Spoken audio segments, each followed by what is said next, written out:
चला चला चला मार्गी लागा. रामकृष्ण चला चला चला रामकृष्ण हरी चला चला चला.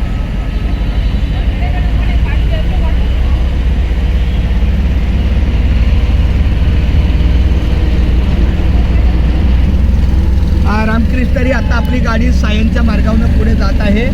नुकताच आपल्या या वारकऱ्यांच्या सेवेला आता दुपारचं जेवण आहे मर्याय मंदिर, त्याच्या अगोदर अग्निशामक दल चेंबूर त्या ठिकाणी आपली दिंडी थांबेल थोडा वेळ, अर्धा तासात एकदा. आमच्या हरिभक्त पर्याय आमचे भगवान महाराज आव्हाड यांचं फार मोलाचं सहकार्य सतत आमच्या सोबत ते वारीच्या मार्गाला